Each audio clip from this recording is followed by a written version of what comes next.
Boa noite, pessoal. Está começando aqui mais um Na Brasa Podcast, mais um episódio aqui no Na Brasa Podcast. Meu nome é Ítalo Loranzon, é sempre muito bom estar aqui com vocês. Estou aqui com André Fernandes. Como é que vai, André? André Fernandes, rapaz. André Fernandes, André Gimenez, velho. Onde que o cara tirou? Eu acho que ele bebeu demais. Gente. Não, pensei.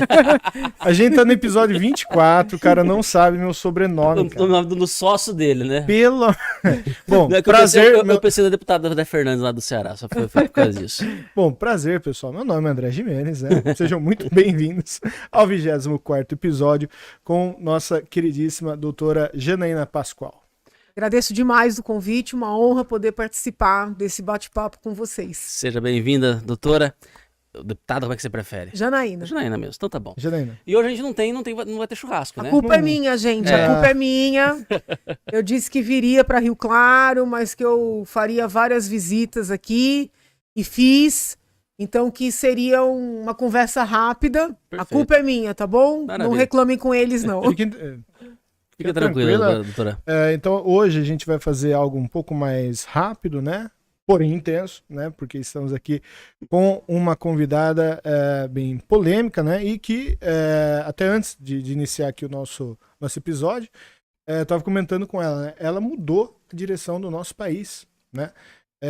O que ela fez aqui em 2016, né? No impeachment da Dilma, é algo digno de filme, de série, né? Então, assim, realmente, né? Livro de história no mínimo, né? Pelo menos, né? Eu fico aqui, já expresso agora assim, né? Publicamente, né? Muito obrigado por ter aceitado o convite, Imagina, né? imagina, E que uma tenhamos aqui um excelente episódio. Agora, Janaína, vamos. A gente já vai falar sobre impeachment, né? Mas a gente vai esquentar a máquina primeiro, né? Tá. Você é deputada estadual e está Sim. sendo como senadora agora. É muito, Sim. muito diferente a campanha de deputada para senadora? A diferença não é a campanha em si, é que quando eu concorri a deputada, eu estava afastada da universidade, porque você tem que desincompatibilizar para concorrer, e eu estava no meu escritório, né, onde eu era dona, vamos dizer assim, então eu tinha muito mais liberdade para fazer campanha, entendeu? Agora eu estou no mandato. E eu sou muito Caxias, essa aqui é a palavra, né? Eu não consigo dizer assim, olha, tem sessão, mas é período eleitoral. Então, se tem sessão, eu tenho que ir na sessão. Se tem alguém com uma pauta inerente ao meu mandato, como, por exemplo, a gente está numa situação de ter que votar uma lei para regulamentar um artigo da Constituição Federal para liberar recursos do Fundeb para os municípios, que é um assunto que está me preocupando muito.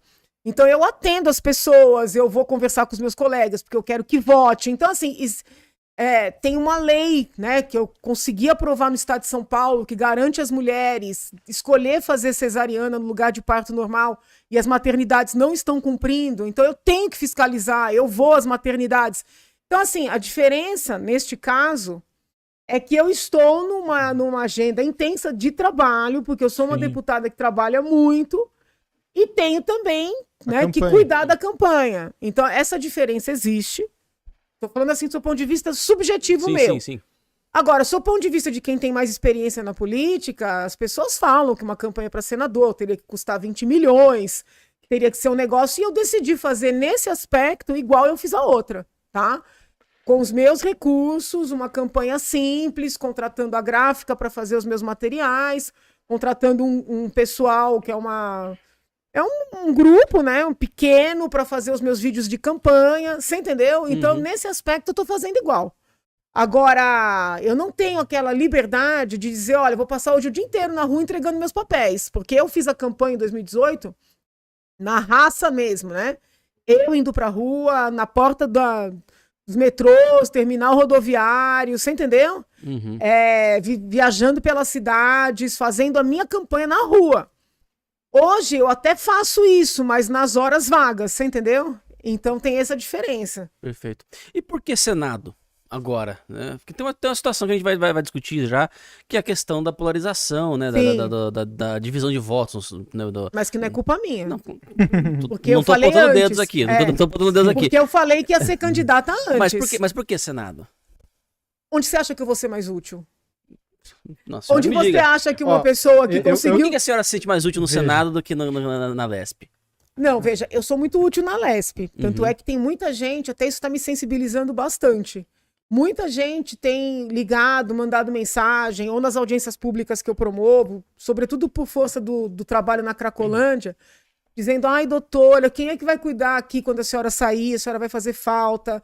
A senhora ouve a população, entendeu? Recebe os vereadores, os prefeitos, os representantes de grupos, assim, de líderes, né, da população mesmo. Então as pessoas dizem, quem é que vai fazer esse trabalho que a senhora faz aqui? Então isso me comove por um lado, me dá uma dor no coração por outro, né? Então eu reconheço, assim, o meu trabalho sério dentro da Assembleia e importante para São Paulo. Que seria também um trabalho sério e importante na Câmara dos deputados federais, né, na Câmara Federal, como sempre foi um trabalho importante na Universidade de São Paulo, porque eu sempre fui uma professora que fez o contraponto na universidade pública. Sim. Mas, dados os cenários todos, né, as competências todas e a situação que o país atravessa, eu entendo que eu sou muito importante no Senado, tá? Por duas razões. Se o ex-presidente Lula ganhar, e existe essa possibilidade, muito embora os apoiadores mais ferrenhos do presidente não admitam essa possibilidade, ela existe. Se ele ganhar, eu já enfrentei o PT uma vez, né? Pago o preço por isso até hoje, e eu entendo que eu tenho melhores condições de fazer a resistência, né? A um retrocesso que vai acontecer, porque o ex-presidente Lula já falou em legalização de aborto, toda a esquerda tem esse trabalho de legalização de drogas, essa ideia, né? Ele já falou que não vai respeitar a lei de responsabilidade fiscal, que vai furar teto como política, e dentre tantas outras coisas. Essas parcerias todas com as ditaduras de esquerda, então eu tenho muita consciência de tudo isso. Já enfrentei tudo isso, me sinto capaz de enfrentar e de evitar os retrocessos. Então esse é um ponto. Um outro ponto, ganhando ex-presidente Lula, presidente Bolsonaro, ou se acontecer uma coisa completamente inusitada e ganhar uma terceira pessoa, eu me sinto a mais capacitada para debater, já no ambiente adequado, o que está acontecendo em termos de Supremo Tribunal Federal. Né? Porque, assim, são muitas decisões inadequadas, sob o ponto de vista do processo, sob o ponto de vista do direito material, né? Porque, assim, quem não é da área, você tem as normas processuais e tem as normas materiais, né? Do direito em si. Tudo ali está acontecendo de maneira errada, sabe? Eu poderia te trazer aqui uma fila de exemplos. Mas eu posso dizer, a anulação, por exemplo, das condenações do ex-presidente Lula, a anulação de outros tantos casos da Lava Jato, casos que são anulados por uma firula processual, mas assim, ninguém tem dúvida de que os 52 milhões estavam naquela sala, você entende? Então, assim, é muito agressivo o que está acontecendo. Mas tem também outras situações, como esse inquérito das fake news, o inquérito dos atos antidemocráticos, inquéritos sigilosos, algo que o nosso ordenamento jurídico não contempla. Essas buscas que foram feitas nas casas de pessoas que não tem foro privilegiado, entendeu? Então não é competência do Supremo fazer buscas e apreensões. A intervenção do Supremo, por exemplo, na gestão da pandemia feita pelo presidente, todo mundo sabe que eu não concordo com tudo que o presidente fez durante a pandemia, nem a maneira como ele enfrentou. Porém, não tem cabimento, né? O senador Randolph pegar todas as portarias, todas as resoluções dos ministros de Estado, contestá-las lá no Supremo, e os ministros do Supremo derrubarem todos os atos de governo, né? Do Poder Executivo, entendeu? Então, assim, eu conheço muito isso, não é porque eu estou deputada estadual, porque eu pretendo me tornar senadora, não, eu conheço porque eu estudei direito a minha vida inteira, com seriedade, com profundidade. Entende? Então eu acho que seria muito importante, não é para mim, é para o país, né? Por isso que eu estou pondo meu nome à disposição. Seria muito mais cômodo lançar o nome para reeleição na Assembleia, né? Sim. Eu já conheço a Assembleia, o dia a dia da Assembleia, as pessoas me respeitam na Assembleia, sejam pessoas do espectro mais à direita, sejam as da esquerda, os funcionários, porque eu trabalho com seriedade, então as pessoas reconhecem e respeitam. Seria muito mais prático, eu teria uma reeleição, é difícil você falar assim, mas praticamente garantida, mas não, eu prefiro enfrentar o risco, né? O desafio, mas dá uma boa opção para o meu país, entendeu? Entendi. A possibilidade da senhora disputar, por exemplo, a Câmara Federal, Câmara dos Deputados, não apareceu? Assim, a ideia enfim, Não, mas claro que sim, foram as propostas que eu mais recebi, de todos os partidos que queriam me colocar na televisão com destaque, queriam me dar dinheiro do fundo eleitoral, né, muito dinheiro, inclusive, para eu sair candidata a deputada federal. Por quê? Porque o deputado federal puxa os outros, né? Então a ideia seria eu ser uma Janaína turbinada, vamos dizer assim, né? Com fundo eleitoral, com tempo de TV, para carregar um monte de gente junto. Já tem uma votação histórica da última vez, foi quase mais 1 milhão, Foi a né? mulher Foram 2 milhões. Se não me engano, foi a mulher mais votada. Não, foi a pessoa. A pessoa. A pessoa. Olha só. A pessoa. Nenhum homem teve a votação que eu tive. Olha Foi a pessoa mais votada da história do país. E como o nosso país, né, é muito grande, eu não conheço uma votação maior que essa no mundo. É uma coisa histórica mesmo. E então eles queriam que eu fosse puxadora de voto, né? Sim. E aí entram várias questões. Primeiro, qual é a casa constitucional que tem o poder-dever de limitar o Supremo Tribunal Federal? É o Senado. Então esse é o meu ponto primeiro. Mas além disso, tem outras considerações que eu preciso fazer. Eu sou muito crítica desse sistema onde os seres humanos são vistos como moeda, né? Uma pessoa que tem potencial de voto no sistema político brasileiro, ela é vista como um carrinho forte. Porque é o deputado federal que traz mais fundo eleitoral, é o deputado federal que traz mais tempo de TV. Estão compreendendo? Então, assim... Você seria mais um meio do que um fim, né? Eu estaria compactuando com tudo que eu critico. Então, antes de ser alguém que está na política, eu sou uma professora de direito, eu sou uma estudiosa da teoria do Estado. É graças a esse sistema falho, assim, pensado para dar errado, né, que ninguém investe em desenvolver quadros para os cargos majoritários. Ninguém investe em formar bons presidenciáveis, bons nomes para os governos de Estado. Porque para os partidos o que interessa é dinheiro. Se é dinheiro, é quem puxa voto, você entende? Sim. Então, assim, eu não queria fazer parte disso, né? Eu não quero me omitir, eu quero colocar meu nome à disposição do meu povo. Fui atrás de um partido que me garantisse legenda, porque as pessoas não sabem, mas os candidatos são vendidos. Os candidatos são vendidos às vésperas das eleições, sabe? É muito grave o que acontece no cenário político nacional. Então eu fui buscar, né, um partido pequeno, não porque eu queria necessariamente um partido pequeno, mas porque foi mesmo? PRTB. Foi o único que me garantiu a legenda e cumpriu a palavra. PRTB é o que mesmo?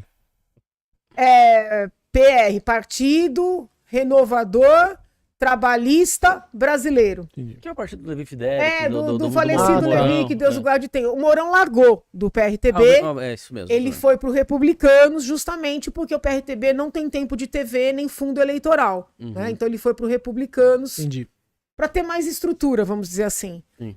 Eu não tinha como ir para outro partido porque todos os demais me negaram a legenda. Entendeu? Entendi. A senhora é contra o sistema de coeficiente eleitoral, dessa história do deputado que é muito votado levar... Precisava ser revisto. Eu vou te dar um exemplo. O que botar no lugar? Eu não quero falar mal de ninguém, tá? Dos meus colegas, não tenho críticas, mas eu tive mais de 2 milhões de votos. Eu fiz uma bancada de 15 deputados, tá?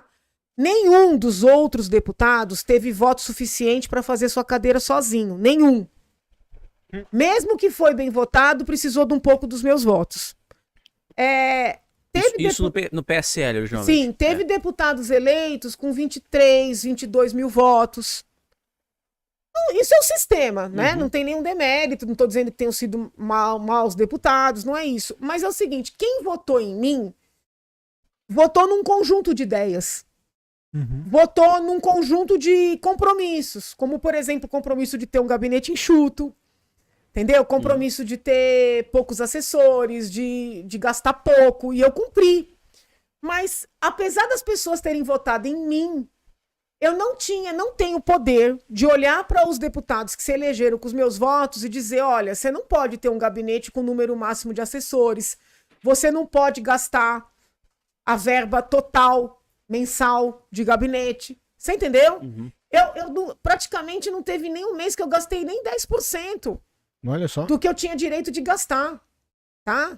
Nem 10%. Tem mês que eu não gastei R$1, entendeu? Então, assim, é complicado você... Mas pra onde vai esse dinheiro que a senhora economiza? Pra onde vai? Pra onde vai? Pro tesouro. Volta pro tesouro. Fica lá. Pra gastar na educação, na saúde. Entendeu? Volta pro tesouro. Agora, o que eu queria explorar aqui Não é também... redistribuído? Você ouviu falar disso? Pros deputados? É. Não. Não, é o dinheiro do tesouro. Se você economiza, entendeu? Ele vai ser utilizado em prol da população. Perfeito. O que eu queria explorar também, né, em relação à candidatura, né, é que assim, você fez algo formidável ali que realmente foi o processo ali de impeachment, o árduo processo de impeachment ali da ex-presidente Dilma. E há de se convir, né, que acho que ninguém, eu acho que até o mais sórdido, né, canalha, né, sabe que o STF não está agindo de maneira coerente, né? Existem inúmeros fatos ali que mostram que o STF está agindo de forma ilegal, né? De maneira ampla. E o único que pode, a única instituição que pode, né, promover um processo de impeachment contra algum ministro do STF é o Senado, né? Então, a Janaína Pascoal, né, que já tem bastante experiência com isso, você teria vou dizer aqui, peito, né, Olha, eu cheguei a apresentar um pedido de impeachment, por exemplo, quando o ministro Toffoli instaurou o tal do processo das fake news e distribuiu de maneira deliberada ao ministro Alexandre, ou seja, sem passar pelo processo de sorteio. E aí ele deu uma liminar para recolher, por exemplo, algumas revistas de circulação. Lembro que a Cruzoé foi uma delas. Buscas e apreensões em vários veículos de comunicação. E também a suspensão de todos os inquéritos que tinham sido instaurados com fulcro nas informações do COAF, os relatórios do COAF. Eu me uni ao MP Pró Sociedade e nós pedimos o impeachment do ministro. Eu fui para Brasília, fiz uma reunião com senadores do Muda Senado, apresentei o pedido. Isso tudo foi no início do meu mandato. Mas não é exclusivamente competência exclusivamente do Senado? Não, isso é importante de esclarecer. Os senadores são os juízes da causa. Mas não o pedido de impeachment pode ser feito por qualquer cidadão. Não sabia. Da mesma maneira que eu fiz o pedido de impeachment da Dilma quando eu não tinha nenhum mandato, eu fiz o pedido de impeachment do Toffoli, por força destas decisões. Na época, o presidente do Senado era o Davi Alcolumbre, que engavetou, né? O senador Pacheco também vai na mesma linha. Então, o que é necessário para a gente fazer andar em havendo elementos, apresentando um pedido consistente, com provas, porque é importante esclarecer à população que pedido de impeachment não pode ser uma carta de intenções.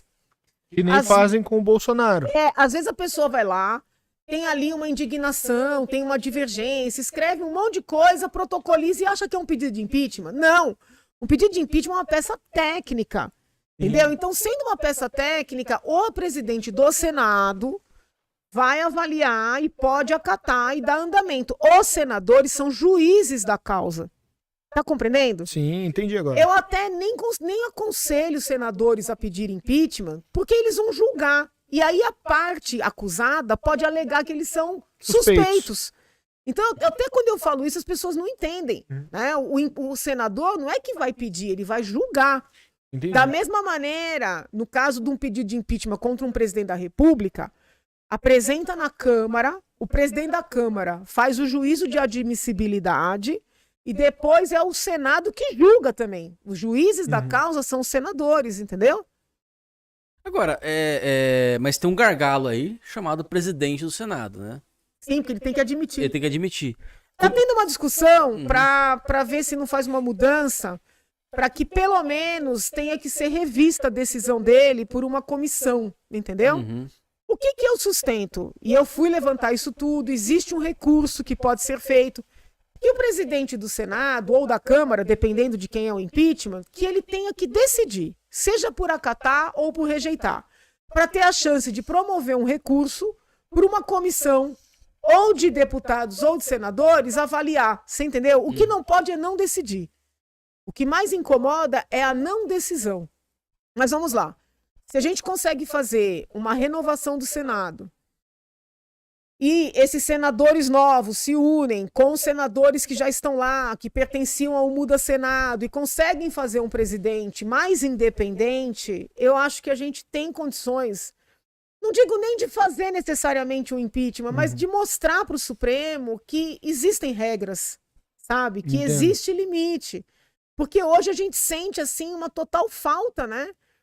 Por exemplo, o ministro Alexandre determinou a busca e apreensão lá, por força de umas conversas de WhatsApp.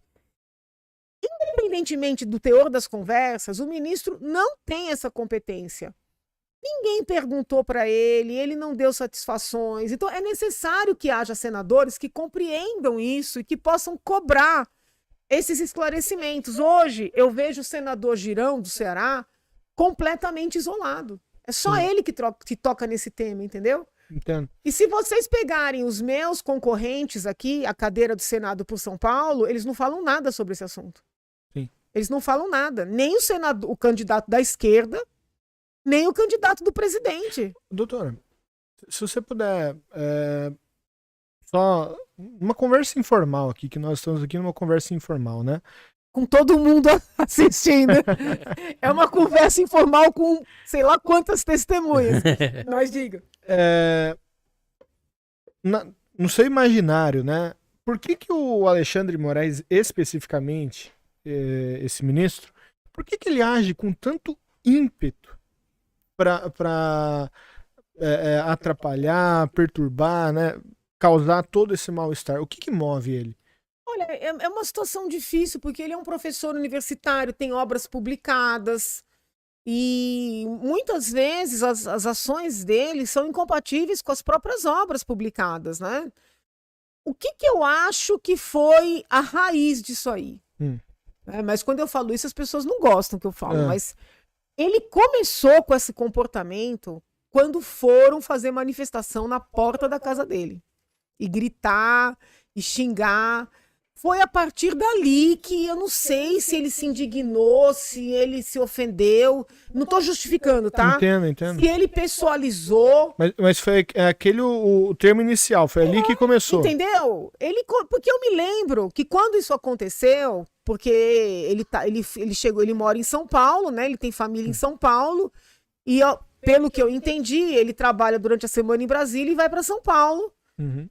No fim de semana. E aí eu acho que ele chegou para passar o fim de semana com a família e foram manifestantes e gritaram e xingaram, ameaçaram. Ele levou aquilo uma indignação muito grande. E eu me lembro porque eu cheguei a defender. Eu falei, gente, a casa da pessoa não pode, sabe? A pessoa tem família. Quer manifestar? Manifesta no ambiente de trabalho. Eu mesma defendi. Mas parece que foi a partir dali que ele mudou da água pro vinho.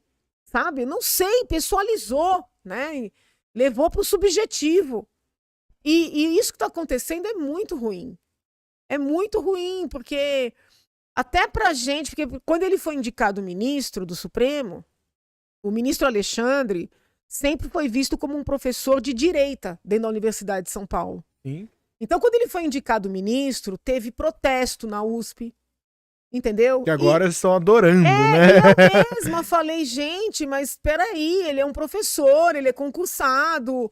Eu achei exagerado os protestos contra ele, porque ele estava sendo criticado por ser de direita. E aí ele chega no Supremo e está acontecendo isso tudo, então é um negócio assim difícil de compreender. Mas quem indicou ele foi o Temer. Foi. O Temer, né, pelo que eu conheço, assim, muito pouco, né, não parecia ter proximidade ali, né, com Alexandre de Moraes, né. Eu não sei dizer. Eu que acredito que tivesse. Tinha? Eu acho que sim, porque o ministro assim, foi secretário da Justiça, foi, se eu não estou equivocada, presidente da Fundação Casa. Eu acho que ele foi secretário de Segurança Pública. Eu acredito que tivesse, sim. Bom, mas não posso afirmar. Eu entendo, mas tudo bem. Na minha visão, para mim pareceu incompatível com a linha do Temer. Eu acho que ele tinha opções melhores ali e com muito mais afinidade. Os dois são professores de direito constitucional. Sim. Eu sou defensora de que os ministros sejam indicados num momento de maior maturidade na vida, tá? E ele eu acho que o ideal seria indicar pessoas assim na faixa dos 60 anos. Sim. Tá? Porque... já fez tudo que tinha que fazer, né? Aí você já tem mais maturidade. É muito poder que tem um ministro do Supremo. É muito poder. Se a pessoa vai para lá com 60 anos, hoje fica até 75, são 15 anos, bastante muito tempo, é. Entendeu? Antes disso, eu acho prematuro. Sim. Então, eu sou crítica dessas indicações de pessoas muito jovens. Eu sou crítica. Atualmente, a senhora acha que já existe materialidade para o impeachment? Olha, eu acho que é complicado eu falar, porque se eu estou me voluntariando, né, a ser uma juíza de uma causa, qualquer coisa que eu fale agora pode me prejudicar num futuro próximo, entendeu? O que eu posso te afirmar como professora de direito é que estas decisões, e não são apenas decisões do ministro Alexandre, eu, como professora de direito, não vejo sustentação jurídica. Tá? Então, como eu te dei exemplos aqui, as anulações das condenações do ex-presidente Lula, com a consequente liberação dele para concorrer, as anulações de outros casos da Lava Jato, como aquele senhor, que eu acho que foi ministro também, Gedel, e outros tantos. Sim. Eu não vejo sustentação jurídica para isso. Inquéritos sigilosos, sabe? Inquéritos que a gente não sabe quem são as partes, qual é o objeto. Inquérito que o Ministério Público pediu para arquivar e foi reinstaurado de ofício. Isso não existe. Mas não são decisões apenas do ministro Alexandre, porque muitas dessas decisões passaram pelo pleno, né? E foram referendadas, entende? Então isso eu posso te afirmar. Não vejo respaldo jurídico. Vamos voltar um pouquinho? Voltar no nosso tema aqui. No comecinho da nossa conversa, a senhora falou sobre... a gente mencionou, né, a questão da candidatura para Senado, né? A senhora falou, eu fui primeiro, né? A senhora se anunciou primeiro. Na opinião da senhora, a senhora esperava o apoio do Jair Bolsonaro? Não. Não? O que eu esperava, eu não esperava o apoio dele, sabia que não teria, mas o que eu esperava era que ele fosse coerente com o que ele diz, né? Porque ele diz que ele é preocupado com a defesa da vida, que ele é preocupado com a defesa da família, que ele é preocupado com a defesa das liberdades. Se você olhar as minhas manifestações em plenário, os projetos que eu apresentei, os textos que eu publiquei ao longo da vida, as causas que eu abracei, como ir ao Supremo, sustentar oralmente contra a legalização do aborto pleiteada pelo PSOL, a minha capacidade jurídica para enfrentar o Supremo, que ele diz que o incomoda, né, que está abusando, eu imaginei que ele seria minimamente coerente, pelo menos não me atrapalhando. Eu não queria que ele me apoiasse. Eu só esperava que ele realmente, né, colocasse o Brasil acima, as liberdades acima, essas pautas assim chamadas conservadoras acima, e não me atrapalhasse. Quando ele lança um candidato que não fala dessas pautas, né, que não entende dessas pautas, que nunca teve coragem de fazer uma crítica consistente contra uma decisão do Supremo Tribunal Federal, porque não é sua área de atuação. Quando ele faz isso, ele só faz para me atrapalhar, né? E ele está dando a cadeira de São Paulo para a esquerda. E a situação é muito grave, isso me deixa indignada. Veja, não é por mim, você entendeu? Com a graça de Deus, nunca me faltou trabalho, nunca me faltou nada. Sabe, eu tenho uma vida, eu não nasci com impeachment, eu não nasci deputada, eu tenho uma vida, eu tenho atividades para as quais voltar. Mas quando ele faz isso, entrega a nossa cadeira para a esquerda, né? Ele prova que ele não coloca o país acima. Isso é muito triste, entendeu? Porque eu me matei para eleger esse homem, eu fiz campanha para ele. Então eu acho isso assim muito triste, muito incompatível com o que ele fala. E é grave, porque olha a nossa situação. Vamos imaginar se o Lula ganhar. Meu Deus.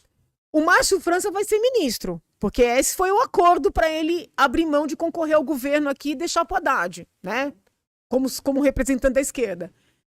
Márcio França vira ministro, Lula presidente. Quem vai ser o senador de São Paulo é o Juliano Medeiros, que é o presidente do PSOL. Se você entrar nas redes do Juliano Medeiros ou pegar os textos que ele publicou, porque ele também é um acadêmico, ele defende com todas as letras legalização do aborto, legalização de drogas, todas essas ditaduras aí de esquerda, ele defende isso.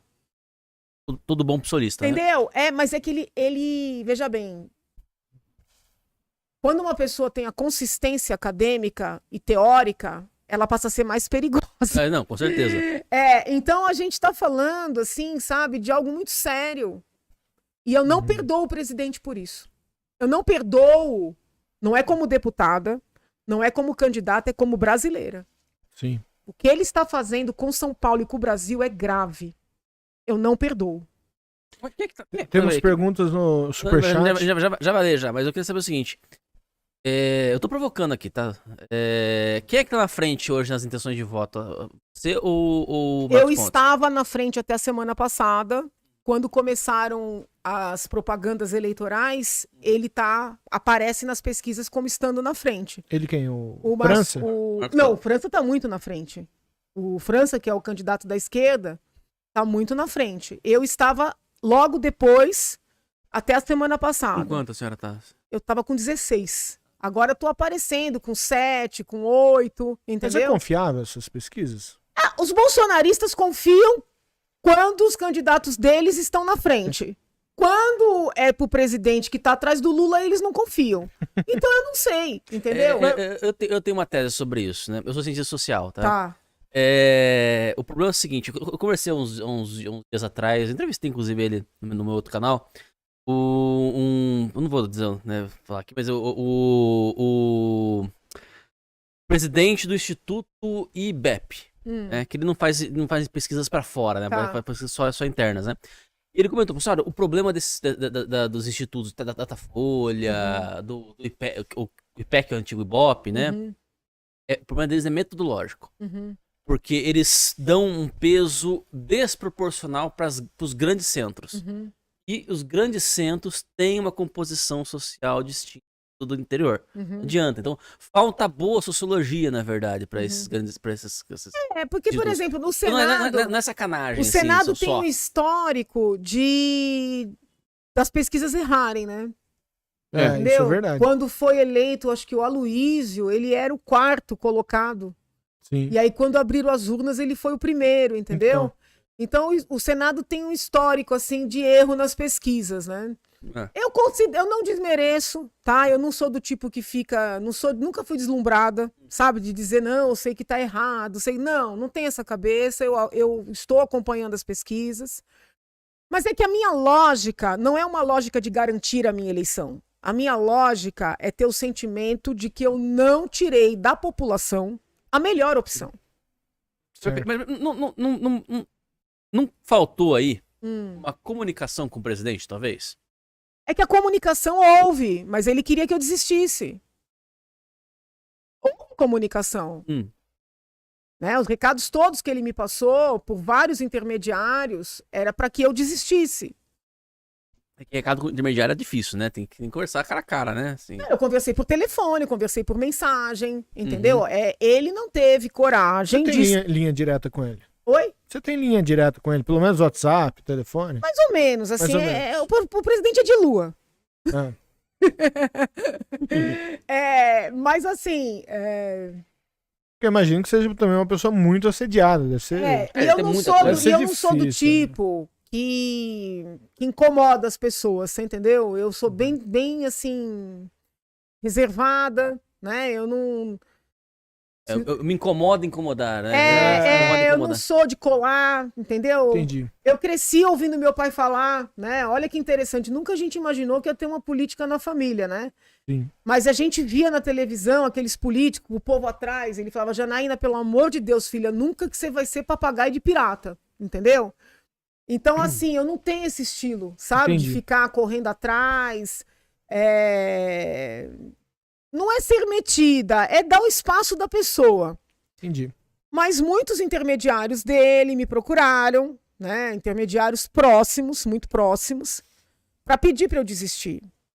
Aí vinham com os nomes que eles queriam que eu apoiasse, né? Gata Vênia, não são nomes nos quais eu queira votar, entende? Então eu disse, desculpa, eu sou melhor que esses nomes, pro povo. Uhum. Eu sou melhor que esses nomes para o povo, para o Estado, para o país. Então eu não vou obedecer. Né? Eu jurei fidelidade à nação. Tudo que eu fiz foi pela nação. O presidente Bolsonaro apareceu na minha vida, pelo menos, depois que o impeachment já estava feito. Nem sabia quem ele era. Desculpa, gente, mas a verdade é essa. Eu não sabia quem ele era. E as coisas que ele falava pra mim eram abomináveis. Então eu nunca fui fã dele, nunca achei esse cara o máximo.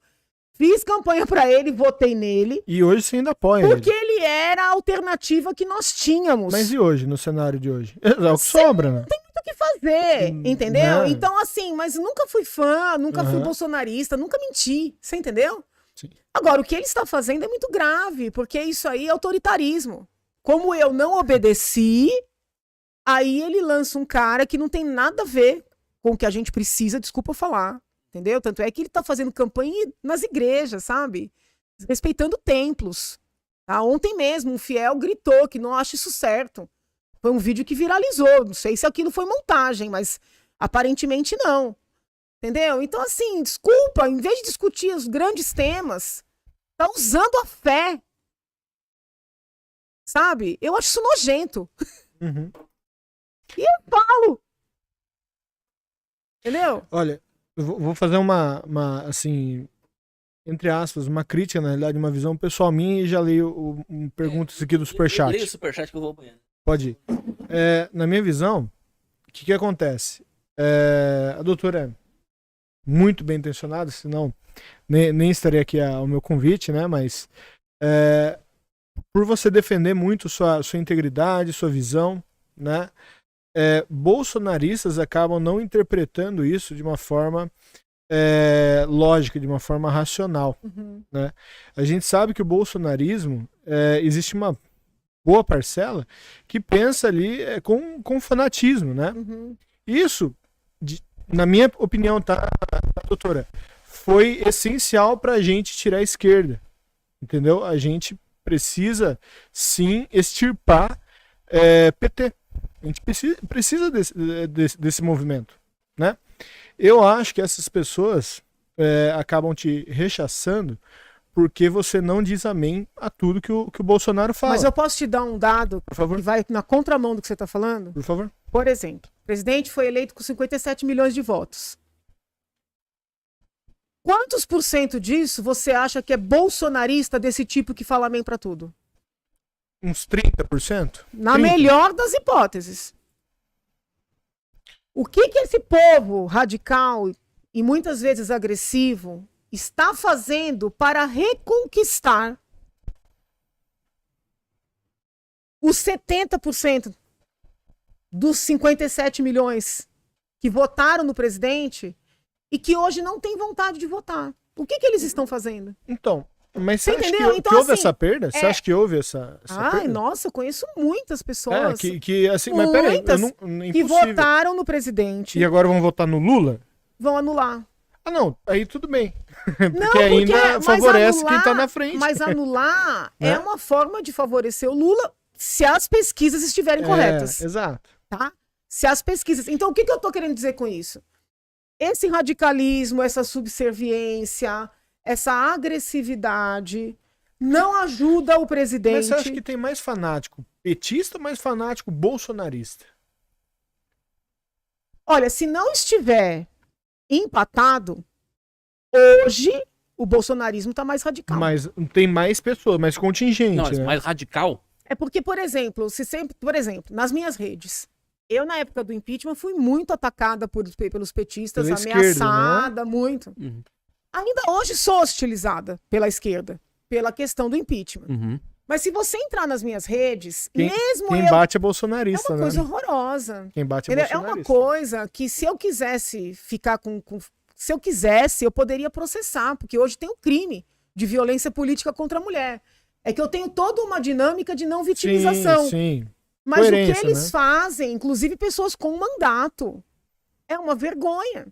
Então, assim, presta atenção. Quem foi a única pessoa no Brasil que pegou os pedidos de impeachment contra o Bolsonaro, estudou e foi pro fronte mostrar que não tinha elementos? Quem foi a única pessoa? Eu sei porque eu te acompanho. Fui eu. Sim. Olha o que essa gente está fazendo. Essa gente está me espancando dia após dia. Está me perseguindo, está me prejudicando. Ou seja, essa gente É que assim, está me forçando doutor, a me afastar. Consegue entender? Isso com uma pessoa forte, que uhum, tem o pé no chão, que põe o país na frente. sim. Como é que não é com os outros? É que assim, doutor, na minha visão, de novo, né? Você é muito técnica e isso é muito essencial, né? Se não fosse todo o seu conhecimento técnico, não teríamos ali um impeachment da ex-presidente Dilma. Toda essa técnica, quando você leva para a política, e você leva mesmo, Uhum. e eu, porque eu também sou técnico, Uhum. acho legal. Uhum, A maioria das pessoas são leigas, não entendem essa técnica. uhum. Quando você chega e faz um apontamento, até uma crítica construtiva uhum. pro Bolsonaro, eles te atacam. Eu Porque vão sei. falar assim, ela tá falando mal do Bolsonaro, porque não consegue entender o que tá por trás daquilo. E vão pra cima de você com todas as forças, né? É isso que você acaba sofrendo, né? Faz sentido o meu pensamento ou não? Tô te entendendo, mas o problema é o seguinte: isso é o que eu critiquei na esquerda a vida inteira. Se eu me submeter a isso, eu tô sendo incoerente. Eu entendo. Contradiz Eu seus tô princípios. saindo do papel, né? Eu acho que a esquerda leva para um outro patamar. Em que sentido? Não tem um MST da direita, por exemplo. Não existe. Não existe MST da direita. É. Não existe Falam, UNE, por não exemplo, existe CUT. não existe. Bem, mas CUT pelo menos é legítimo, é legal, né? MST não tem existência Jurídica, né? jurídica, né? Não existe, bom, É tipo o PCC pra mim, né? Na minha visão. para todos os Mas efeitos. é que essas coisas vão se formando, entendeu? Não é saudável a gente construir uma nação onde haja grupos que não consigam dialogar com pessoas que não concordem 100%. Entendeu? Eu não sei, não sei se tem irmãos. Tem.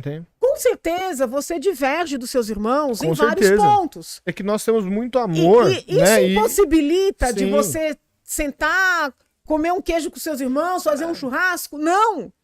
Então, assim, a gente está indo para uma escalada que não é saudável para uma nação. E eu não posso Que é a fingir questão da polarização, eu não né? posso fingir que eu não estou vendo. Eu acho que é pior que a polarização, porque nós estamos estabelecendo monólogos.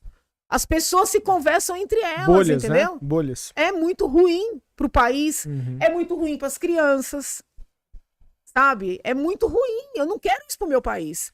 Então, se eu baixar a cabeça, falar, não, tudo bem, né? Melhor obedecer. Eu, primeiro, estou traindo as minhas convicções, estou traindo o que eu acredito que é melhor para o meu país e não estou ajudando sequer o governo. Porque essa agressividade foi que, de certa forma, prejudicou muito a governabilidade. Teve muito excesso do Supremo, teve dificuldade do Congresso, teve perseguição, tudo isso teve, eu não nego nada disso. Mas, assim, é muita agressividade, entendeu? Sim. Muita gente que quer apoiar se afasta. Porque revolta. Pergunta do Superchat que ainda não consegui fazer. Vamos lá. Vamos pro Que superchat, então, vai. isso Vamos aqui lá. tá maravilhoso, mas vamos lá, ó. Porque o STF todo está contra o presidente e o chamam de ditador. eu não vejo que o presidente tenha cometido nenhum ato ditatorial, né, no seu mandato inteiro. Tenho dito e acredito nisso, não falo da boca para fora não, que não, se eventualmente ele perder, que não haverá por parte dele ou das Forças Armadas nenhum tipo de movimento para não cumprir o resultado das urnas. Uhum. Agora, como o presidente tem uma fala muito contundente e ele gosta de chocar, ele gosta, entendeu? É um prazer dele. Então ele acaba dando argumento, entendeu? Mas assim, tirando a fala, né, as bravatas, vamos dizer assim, eu não vejo na atuação dele nenhum ato ditatorial, entende? Muito pelo contrário, né? Na época dos fechamentos, sobretudo aquele segundo fechamento indevido, ele defendeu que as pessoas pudessem trabalhar. Você tá falando do lockdown, né? Ele defendeu que as pessoas pudessem estudar. Ele disponibilizou as vacinas, né? Comprou todas as vacinas. De forma lícita, né? Mas não obrigou as pessoas a se vacinarem. Eu vejo nisso um ato de liberdade, um ato de respeito às liberdades. Então eu não vejo nele, tá? Não vejo mesmo esse agir ditatorial, entendeu? É mais a fala, né? E o fato dele não segurar esse pessoal mais próximo a ele, que muitas vezes é muito agressivo. E isso não é bom nem pro governo dele, entendeu? Porque eu conheço gente que votou nele e que não vai votar. Por causa das coisas que ele somente fala? Porque Como é que pode essa pessoa ser tão sensível? Não é assim? isso, não é só ele falar. gente. É difícil você ser atacado o dia inteiro. É difícil. Não, mas Entendeu? essas pessoas Por exemplo, que você eu tenho comenta são conversado- atacadas o dia inteiro? Sim, eu tenho conversado com candidatos. Ah, não, mas tudo bem, você tá falando assim do meio político. Gente, por exemplo, você não tem amigos que foi com você pras ruas fazer campanha pra eles? Talvez tenha, eu tenho. Muitos desses meus amigos não votam nele. Eu vou te falar, por exemplo, a comunidade gay, praticamente inteira que eu conheço, não vota nele. Mas já não votava. Votou? Que isso? Votaram? Opa! Comunidade gay? Amigos meus gays fizeram campanha comigo pra ele. Mas olha só como a minha mentalidade é diferente. Eu acho o contrário. Eu acho que assim, os gays morreram de medo na primeira oportunidade que ele foi às eleições, porque qual que era a ideia? Que o Bolsonaro ia perseguir gays, ia torturar, né? Não, mas olha... E conheço hoje não, vários que eles viram que ficaram 4 anos sem ser torturados. Eu conheço vários, entendeu? Aham. Que votaram nele, foram pra rua comigo fazer campanha pra ele. E hoje não viram as votam. costas dele. Mas Não assim, votam. uma pessoa dessa... Por que Mas não vai votar no Lula. Não, eu quero entender Lula. essa sociologia aí. É. Por que um homossexual... Eu não tô generalizando, tudo bem. que eu conheço. Mas especificamente um grupo... Muitas um grupo de mulheres que eu homossexuais. conheço que votaram nele não votam. Mas o que ele pode ter falado que realmente criou essa antipatia? Ele mesmo, ou é os Mas olha, apoiadores dele? vamos falar uma coisa. Os apoiadores são demais, gente. Mas pesado. brasileiro é idiota em Um todo pessoal lugar, muito gente. agressivo, é um pessoal que Mas é deseja demais. agressivo de Mas tem Twitter, cirista né? agressivo, Mas tem de Lula Twitter, né? cirista agressivo. Eu Mas de sei, Twitter, mas assim, né, mas de- não era melhor? Vamos Facebook. agora. Nós temos um mês aí para as eleições. Sim. Esse comportamento, com todo respeito, Não, tá? Esse tranquilo. comportamento de vocês, eu não acho bom. Porque não é melhor a gente tentar melhorar um pouco, nem que seja nesses 20 e poucos dias, para trazer as pessoas de volta? Isso não está acontecendo. Eu vou dar um exemplo. A Tabata Amaral. Vivia nas brigas aí com o povo do PT por causa da reforma da Previdência. Ela declarou voto no Lula. Qual foi a reação da petezada? Palminha, coraçãozinho, florzinha. Ah, agora ela acordou, agora ela percebeu, tá? Sérgio Moro fez meia dúzia de postagem aí sinalizando que não vota no Lula porque desbaratou a quadrilha.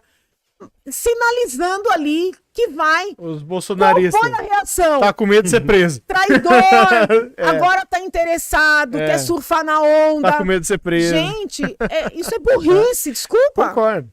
Entendeu? Então, assim, não dá pra eu compactuar com burrice. Nós estamos num momento de cooptar é um verbo ruim, mas de conquistar as pessoas. De aglutinar, né? Conquistar, Tudo bem, mas- entendeu? de aglutinar. Perfeito, mas já que a senhora se pontuou o nosso comportamento, eu vou falar um pouco da senhora. Pode? A fala da senhora agora, de caracterizar toda uma militância. Não senhora, é toda. Não, a senhora tá generalizando, tá falando dos bolsonaristas. Essa gente. Essa fala da senhora não acaba afastando também os bolsonaristas da senhora? Olha, tem até bolsonarista, pode ser, amigo, pode ser, mas tem até... No chat tô vendo aqui, por exemplo... Por exemplo, é que eu não vou citar nomes, porque se eu citar nomes, a pessoa ainda vai crescer, né? Mas tem um pessoal muito próximo ao presidente que, assim, eu acho que passa do limite da liberdade de expressão, entra quase que no campo do crime, da perseguição, entendeu? Da ameaça. Então, assim, isso vai gerando uma mágoa, isso vai gerando uma indignação, isso vai afastando as pessoas. Esse discurso também, deixa eu tentar traduzir, esse discurso que o bolsonarismo criou, de que é primeiro turno, de que todas as pesquisas são falsas, de que se o presidente não ganhar no primeiro turno é fraude. Mas é uma parcela. Acho que essa ponderação que está faltando. Eu concordo. Tudo que a senhora está falando, eu concordo. Contanto que seja a ponderação de que existe... Então, tudo bem, essa parcela. Que seja uma parcela mais barulhenta. Uma parcela que vocaliza mais. Porque senão o bolsonarista médio, sim, né, o bom da cabeça, acaba se sentindo também um pouco atacado. Bem, essa é a parcela que faz barulho. Não, concordo com a senhora. Essa é a parcela que é lida, essa é a parcela que é seguida, essa é a parcela que na maioria é candidata. Mas que também é incontrolável. Mas não acho que não seja. Não acho. Quem controla ela?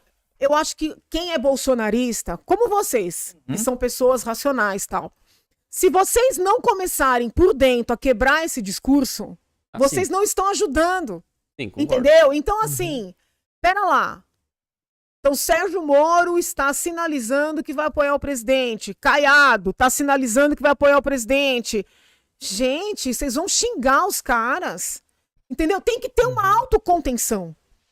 Só que eu não vejo dentro do bolsonarismo aí mais aberto a disposição de segurar essa pequena parcela, que é a barulhenta, que gera antipatia. Você entendeu?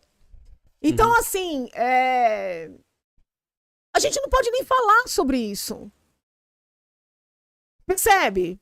Não, eu concordo. Assim, olha, eu vou te falar. É um terreno espinhoso mesmo. Olha a minha preocupação. Eu, até um mês atrás, estava preocupada com a possibilidade da gente perder o país para o PT. Tá? As pesquisas melhoraram. Talvez esteja menos arriscado, mas tem o risco. Sim. O Senado é muito provável, do jeito que a coisa está indo, que a gente que vá não perca nem para o PT, perca para o PSOL. Sim, né? Que vá para a esquerda.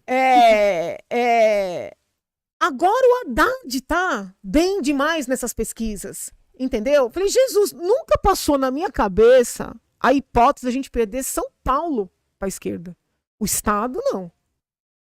Então, assim, por um lado, as pessoas olham e falam, nossa, o eleitor não tem memória, o eleitor...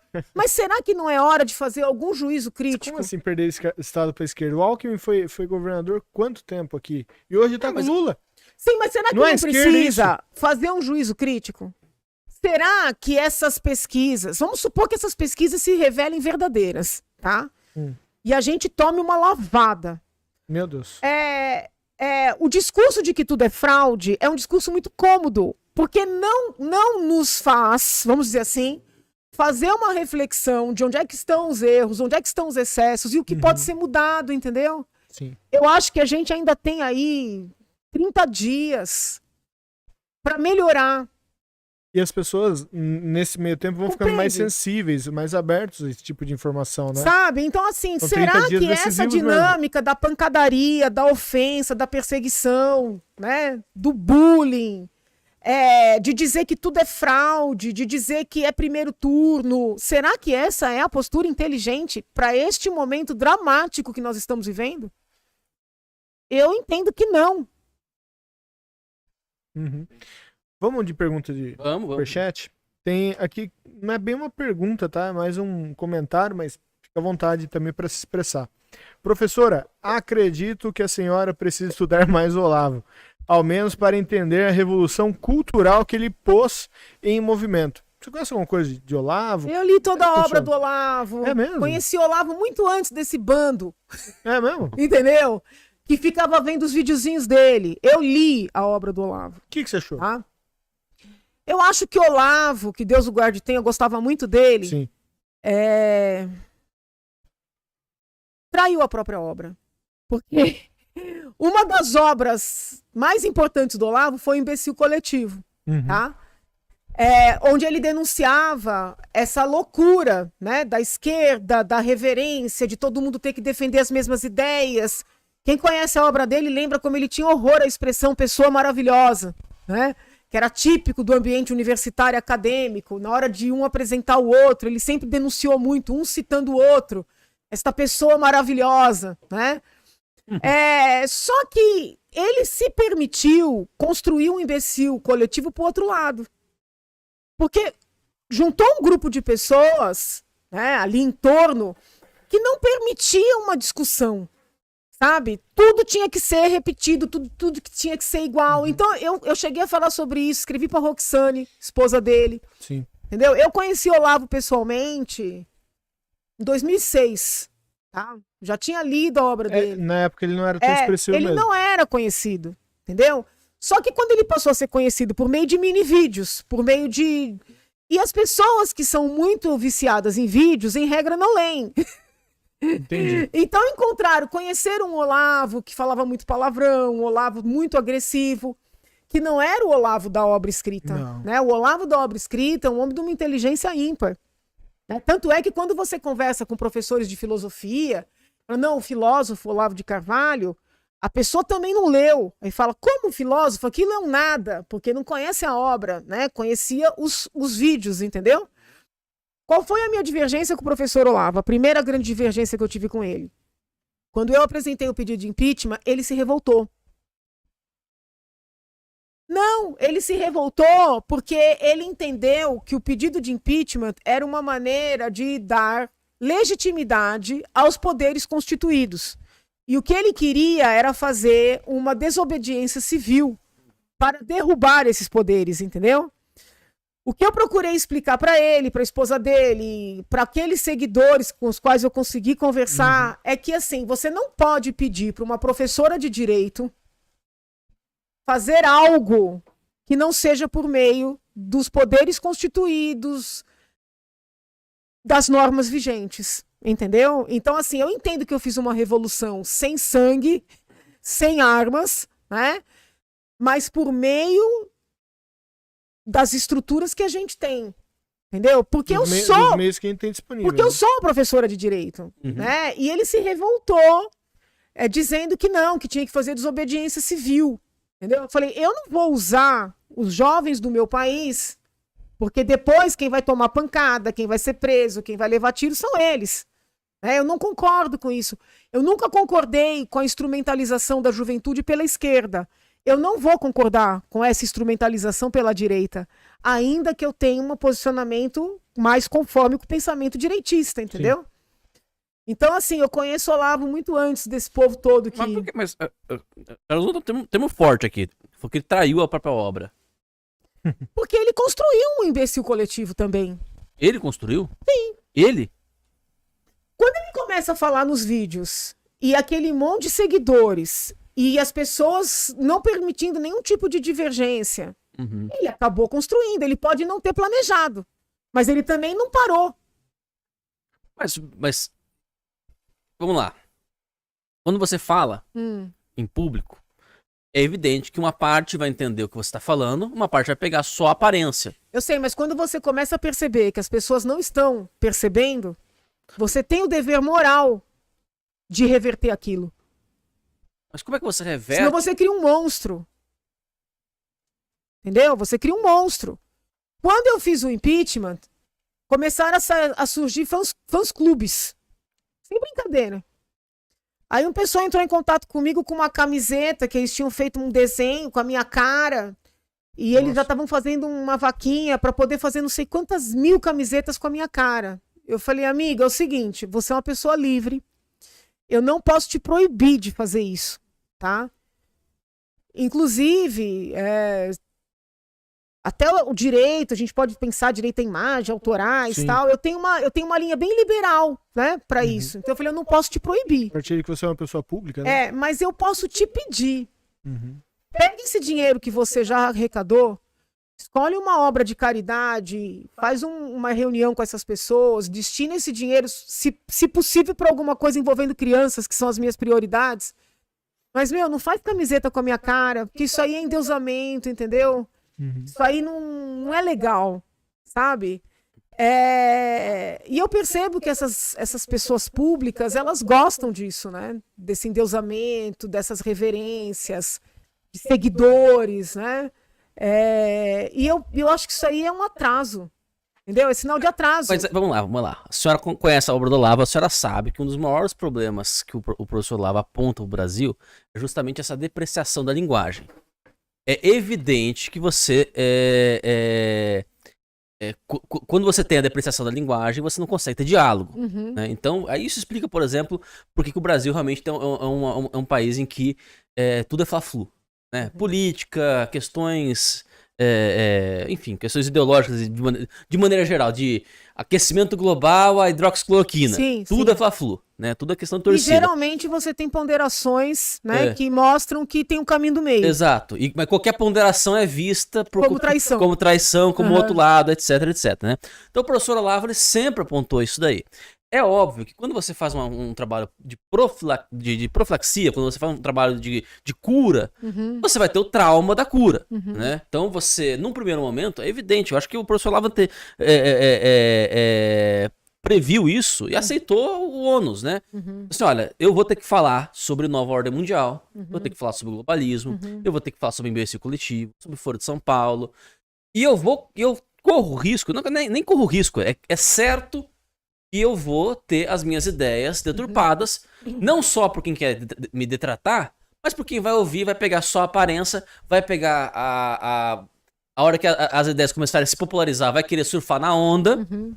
que tem muito Olavete que nunca leu uma palavra do Olavo, né? Muito Olavete entre muitas aspas, né? E não vai, enfim, né? E é óbvio que isso vai acontecer. Uhum. Qual que é a alternativa? A alternativa é não falar em público. Eu não acho que você consegue. Olha, sinceramente, doutora, eu tenho quase certeza que tem muita gente que deve pegar o que a senhora fala e não entende totalmente. Ah, com certeza. E que defende a senhora como alguém defende o Bolsonaro. Será? Eu tenho certeza que tem Eu pessoas. não conheço ninguém. Eu também não conheço. Eu também não conheço. Mas Não. eu sei porque assim. Bom, não sei se a senhora Mas conhecia. você lembra dos últimos episódios do professor Olavo? Que era muito crítico ao Que ele disse Bolsonaro. que ele se arrependeu de ter falado para umas pessoas que não entenderam nada. E ele reconheceu. Eu falei isso para ele antes. Uhum. Eu acho que ele reconheceu. Mas Entendeu? ele ter cometido um equívoco é uma coisa. A senhora usou o termo traidor, eu acho que foi forte. Ah, tudo bem, Eu vai. achei que foi forte. Eu acho assim que ele poderia ter tentado evitar Uhum. criar um imbecil coletivo. Que acabou se criando. Do lado contrário. Entendeu? Uhum. Eu acho que quando ele percebeu isso, ele poderia ter tentado não destruir, mas reverter. Mas como? Falando com as pessoas Mas ele falava sobre isso? sobre isso, sobre o COF. O COF era isso. Sei. O COF era justamente isso. A senhora fez o COF? A senhora Não. viu as aulas do COF? Não. O COF era justamente isso. Era justamente a tentativa de fazer com que, bom, aqui entre essas pessoas, essa gente é meu aluno. Ele falava uma coisa, tem uma frase que ele falou uma vez. Eu gostava muito dele, tá? Não, Assim, não, só pra eu você- também, eu amava ele. Eu gostava muito dele. Ele falou uma vez e ele falou assim, olha, infelizmente a verdade é que, de um jeito ou de outro, tudo que eu escrevo, mesmo publicamente, é só para meus alunos do COF. Uhum, Porque eu sei que só aqui eu vou ter pessoas que vão me entender uhum. e vão saber as nuances. Só que, né, aquela coisa bíblica, né, eu vos farei pescadores de homens, né, então às vezes você precisa jogar um anzol, né. Então, o Trotspeak foi o quê? Né? O Trotspeak foi isso, ele jogando anzol. Eu vou te dar um exemplo. Quando o presidente me convidou para ser vice, Uhum. a turma lá deles, eles foram resgatar uma palestra que eu dei explicando para os alunos sobre o Tribunal Penal Internacional, sobre o Estatuto de Roma, que é como se fosse o Código Penal Internacional, e pegaram aquela palestra e foram levar para o Bolsonaro como prova de que eu seria globalista. Aí eu falei, como é que é? Não, você é globalista. Eu falei, quer dizer, então que um professor de direito, ele precisa ignorar toda a legislação internacional, os tribunais internacionais, para não ser considerado globalista? Então, esse tipo de ideia, sabe? Eu falei, gente, por que os esquerdistas, né, se fortaleceram e seguem fortes? É prova do que a gente está vivendo. Porque eles conhecem as estruturas, eles preparam quadros e eles ocupam as estruturas. O que o direitista brasileiro, pelo menos os que estão aí, o que eles fazem? Eles negam as estruturas. Eles negam a importância da universidade, eles negam a importância das organizações internacionais. Isso não é inteligente. Inteligente é preparar quadros para ocupar esses espaços. Percebe? Então, assim, até para a gente poder conversar sobre isso, é difícil. Porque existem estigmas, né? Etiquetas. E, em certa medida, o professor Olavo colaborou para isso, para essas etiquetas. Eu vejo dessa forma. Não, ele era um homem de uma inteligência ímpar. Mas talvez fosse também uma pessoa carente, entendeu? Quando ele teve essa juventude toda, esse pessoal todo reconhecendo, ele foi muito perseguido lá atrás, né? Tanto é que eu fui encontrá-lo nos Estados Unidos, né? Então, assim, ele foi muito perseguido, muito não reconhecido. O que eu acho, olhando do seu ponto de vista humano? Quando ele foi acolhido, quando começaram aquelas manifestações, Olavo tem razão, ele talvez tenha se perdido um pouco, sim, sabe? Na própria obra, né? É uma leitura que eu faço, posso estar errada, entendeu? Não é uma leitura de quem tem raiva dele, pelo contrário, é uma leitura de quem gosta dele, né? E reconhece seu valor, sua importância, né? Mas, assim... Eu acho, vamos lá, só para sintetizar acho, nosso ponto de discordância aqui, né? É que eu acho que em grande medida, acho que quase 99% do que aconteceu era quase que inevitável. Por que eu acho que é inevitável? Porque justamente, como eu falei, nós já vínhamos de um processo de depreciação da linguagem, já vimos um processo de depreciação do pensamento. Então é evidente que quando você começa a popularizar certos conceitos, vai haver a vulgarização desses conceitos também. Né? Então, aquela pessoa que tava bradando sobre globalismo, ela talvez não tivesse, sem o Olavo, não tivesse bradando sobre o globalismo, mas estaria bradando sobre imperialismo norte-americano. Entendeu? Ou seja, estaria. Não, não tiro o mérito, entendeu, amigo? Estaria papagaiando alguma coisa. Mas talvez assim, talvez essa crítica seja importante. Muito embora eu não retire o mérito, e posso até, reconheço que posso ter sido dura demais, mas talvez essa crítica seja importante, porque nós estamos vivendo um imbecil coletivo na direita. Concordo. Nesse ponto eu concordo com a senhora. Então, será que não é melhor a gente tentar olhar isso por dentro? Até que ponto isso não está sendo culpado por esse possível retorno da esquerda? Você entende? Né? Aí de novo, aí eu vou explicar isso usando o Olavo. O Olavo já falava que olha, a esquerda fez um trabalho cultural por 4 décadas antes de ter um presidente, né? Antes de ter um Lula. Né, que era a cereja do bolo. Aí ele usa essa expressão, né? Isso aí é textual do Olavo. Sim. A direita conseguiu a cereja. Vou pegar esse trecho e vou falar: olha aí, ó, ele disse que o Lula é a cereja do bolo. Exato. Vou pegar esse trecho, coitado. Mas a direita. É isso que os caras fazem. Sim. Você tá argumentando. Aí eles batiam aquele. Entendeu? Mau caratismo, né? Isso não se faz, né? Exato. Não. É terrível, é terrível. Eu lembro da época do Terça Livre, eu e o Alan, né? Pô, a gente passava cada apertado com o nego enchendo o saco da gente, sabe? O Alan chegou a brigar com o Bolsonaro, né? Com a questão do não me ligue mais, a questão do aborto e tal, né? Depois o Alan, enfim, recuou um pouquino, né? Viu que não era bem assim, mas enfim.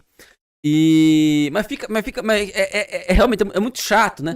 Quando até hoje o pessoal me chama a atenção, quando houve o Moro, por exemplo, né? O Moro saiu do governo, eu lembro que eu tava ao vivo, né? A gente tava ao vivo no programa, Aí passou toda a fala do Moro. Uhum, Na hora que o Moro acabou, tinha 10 segundos e veio pra mim.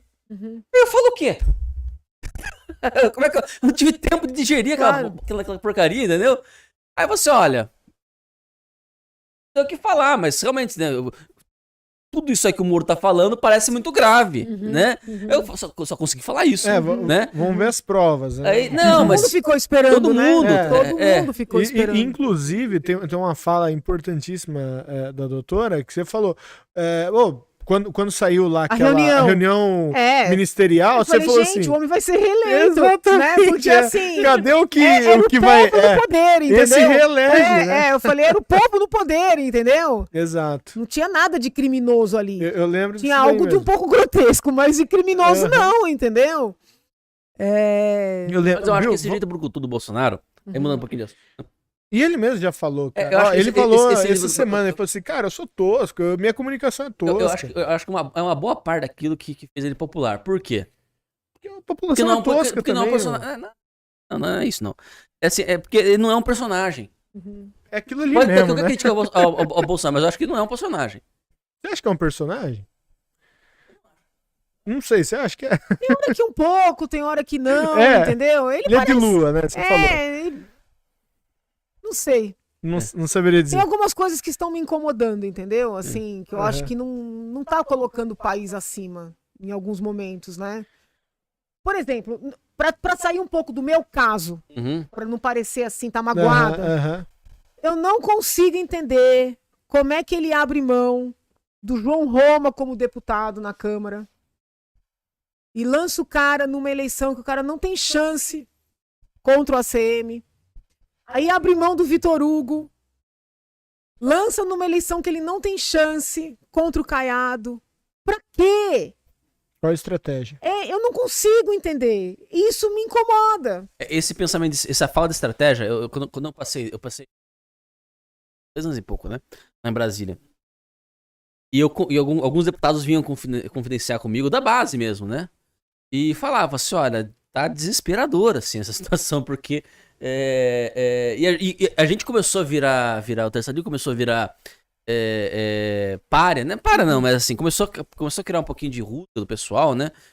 E a gente começou a apontar, assim, olha, gente, isso aqui a articulação com o Congresso tá uma bosta, desculpa. Tá uma porcaria. Não tem estratégia nenhuma. Então, assim, por mais que a gente não queira pensar coisa ruim, Uhum. a gente pensa. Mas Entendeu? Será que tem alguma coisa por trás? Será que tem algum acordo? Né? Por exemplo, algumas pessoas vieram falar, não, o presidente fez acordo com o Márcio França, negócio do Senado. Eu falei, não pode ser. Aí eu fui lá para a região de Iguape, visitar escolas, hospitais, o pessoal falou que o irmão do Bolsonaro é amigo de frequentar a casa do Márcio França. Então, assim, é duro essas coisas não passarem na cabeça da gente, entendeu? Porque, olha, vamos voltar para Goiás e Bahia. Certo. Arrumou uma situação com o Caiado, arrumou uma situação com a CM. Uhum. São quadros de direita. Pode não ser tão de direita como o pessoal quer, mas são, poxa, Caiado de esquerda não dá, Não é de entendeu? Não é petista, né? Tá tirando, Não é petista. É ruralista. tá tirando 2 deputados que, se o presidente ganhar, seriam base, e se o Lula ganhar, seriam resistência. Então, qual é o ganho disso? É 0. Então, é duro não passar coisas na cabeça da gente. Sim. Entendeu? Desculpa. Eu fico cismada. Doutora, temos perguntas do Superchat, né? Vamos lá, que horas são só? Olha, já Eita! deu uma hora. Já deu, já passou. Deu quase 2, né? A gente pode seguir, então, para as últimas perguntas aqui Tá bom. do Superchat, tá? E se você quiser ser bem breve, bem objetivo, Não, diga fica à aí. vontade, tá? Vou tentar. Ó, por que pediu a renúncia do presidente? Nem tava sabendo disso. Não pedi a renúncia, eu fiquei nervosa com ele, quando no início da pandemia ele ficava falando que era uma gripinha, entendeu? Aí eu me irritei, subi na tribuna e falei, caramba, se não quer enfrentar, sai e deixa o outro, entendeu? Mas é porque eu tava muito nervosa. A doença, eu sei que ainda tem gente que acha que a doença não existiu, mas a doença é uma doença grave, foi grave no primeiro momento, eu entendi que aquela primeira abordagem dele foi errada. Exagerei, como você mesmo falou, você é exagerada. Posso ter exagerado, entendeu? Eu sou. mas nunca pedi o impeachment dele, como o povo diz, muito pelo contrário, defendi em vários pedidos de impeachment esdrúxulos que foram apresentados contra ele. Então, em resumo, foi isso. Certo. Tem outra aqui, né? Também não sei se é uma pergunta, mas enfim, parece mais um comentário, mas fala o seguinte, volta a apoiar o Dória. E não tem mais Dória. Eu nunca apoiei o Dória, tá? Eu sou uma pessoa assim, eu olho projeto por projeto. Se amanhã eu for senadora e o Bolsonaro for presidente, se o Lula for presidente, Simone Tebet, sei lá, quem seja, eu não vou votar sempre sim ou não por ser simpática ou antipática àquele líder. Eu vou olhar projeto por projeto. E foi isso que eu fiz na Assembleia, entendeu? E é o que eu faço na vida. É o que eu ensinei os meus alunos. Você não pode achar que um comportamento é criminoso quando você não gosta da pessoa e que não é criminoso quando você gosta. Tá? Então, por exemplo, o que eu vivenciei aqui na Assembleia? Colegas meus, autodeclarados bolsonaristas, defendendo a reforma da Previdência Federal, mas obstruindo a reforma da Previdência Estadual. Eu falei, não, amigão, peraí. Você pode até não gostar Cadê a coerência, Você né? não pode não gostar do texto. Eu mesma sugeri uma série de ajustes à reforma da Previdência Estadual e consegui muitos avanços, consegui mudar a alíquota para quem ganha menos, tá? Foi o avanço que eu consegui. Critiquei quando o governador baixou um decreto para descontar os aposentados, que até hoje a gente tenta derrubar, que isso não estava na reforma. Então eu fui muito crítica ao texto. Mas não é possível que a mesma pessoa, o mesmo ser humano, seja favorável à reforma do Bolsonaro e contrária do Dória só porque é o Bolsonaro. Então eu não sou assim. Entendi. Esse tipo de comportamento infantil e irresponsável nunca vão ter de mim. Certo. Bom, vou fazer o seguinte agora. Existem outros comentários que Tá. eu acabei de filtrar aqui, que acabam não sendo perguntas, né? Vou acabar não prestigiando aqui, mas agora a gente brinca que a gente tem o superchat, né? E o ultrachat, né? O ultrachat somos nós que perguntamos, né? Minha sincera pergunta para a doutora, e a gente já está indo para o encerramento, Finalmente, tá? O que a doutora achou? Foi prazeroso o nosso bate-papo? Ah, gostei. Gostei. Eu acho até que poderemos fazer um outro, Sim. entendeu? Com temas mais teóricos, que eu percebo que vocês têm um perfil mais teórico e que me agrada, né? Legal. Geralmente as entrevistas são muito em cima do dia a dia, né? Comentário, o que você acha do Bolsonaro, o que você acha... Eu acho isso tão chato, né? Mas fofoca, né? Entendeu? Tipo, caras, e de certa forma, prova um pouco, assim, da superficialidade também, né? Porque eu tenho as minhas ideias, eu tenho as minhas pautas, as minhas propostas, e fica essa coisa, o que você acha de fulano ou de Beltrano? Você acaba não conseguindo aprofundar. fuxiquinho, né? Então, acho que pode ter um novo diálogo, né? Então, a gente pode determinar algumas pautas, Legal. entendeu? Mais teóricas, pra gente poder aprofundar. Vamos Vou fazer ficar isso. feliz em fazer isso, Perfeito. tá bom? Ítalo, tem alegações finais? Bom, só uma última perguntinha, só a gente finaliza aí mesmo, Tá tá? bom, Caso a senhora não se eleja, tá. o que a gente pode esperar da Janaína Pascoal? Vai fazer o quê? Vai fazer o quê pelo Brasil? Olha, aí vai pedir pro astronauta, pro Márcio França. Entendeu? Eu vou voltar pra universidade, vou seguir, né, preparando jovens para ocuparem os cargos, entendeu? Vou voltar pra advocacia, que é a minha carreira. Mas assim, eu acho que aí a população tem que pedir para quem for eleito. Eu não vou pra política. Eu não tenho definições quanto a isso. Não. Não tô dizendo que não vou, entendeu? Mas assim, no dia seguinte, primeiro assim, vamos supor, não fui eleita. Meu mandato vai até dia 15 de março de 2023, tá? O mandato não acaba com a eleição. Como não acaba no período eleitoral, estou trabalhando. Perfeito. 15 de março termina meu mandato, né? 16 de março eu tô de volta na USP, né? Para alegria da torcida aí. E aí vou avaliar, entendeu? Se eu volto pro meu escritório, que eu saí da sociedade, se eu abro um outro menor, entendeu? O que eu vou fazer? Não sei se me candidato novamente, acredito que sim, mas não tenho certeza, sabe? Vou precisar vivenciar esse período aí para avaliar. Tá bom. Tá bom? Ótimo. Gostaria de se despedir do pessoal, fazer alguma coisa? Considerações finais. Considerações finais. Eu acho que as pessoas precisam buscar entender que nós somos uma nação, nós somos um único povo, que nada se constrói assim de maneira tão radical, sabe? Seja você, não sei se seu público é só de direita, mas seja você de direita ou de esquerda, com certeza você tem um parente que pensa diferente, sabe? Se coloca no lugar do outro, procura ouvir, né? Meu pai ensinou, a gente tem 2 ouvidos e uma boca, né? Para ouvir mais e falar menos. Sim. Então, eu acho que é importante um pouquinho de humildade nesse momento, né? De tranquilidade, porque aconteça o que acontecer, tudo que eu não quero é briga, né? Entre irmãos, né? Isso vai me magoar demais como ser humano, como brasileira, é ver um conflito, né? Seja político, seja religioso, é conflito no meu país, né? Meu país é um país, a gente tem dimensões territoriais, né? E fala uma única língua, entendeu? Eu não quero perder isso, de maneira nenhuma. É isso, muito obrigada. Fiquem com Deus. Bacana, então é isso. Pessoal, Rafão, foca aqui em mim. Então, eu sou candidata ao Senado, para quem não sabe, né? Por São Paulo. A melhor opção para São Paulo e para o Brasil. Perfeito, então é isso. Então, pessoal, muitíssimo obrigado por toda a audiência, todas as perguntas, as interações.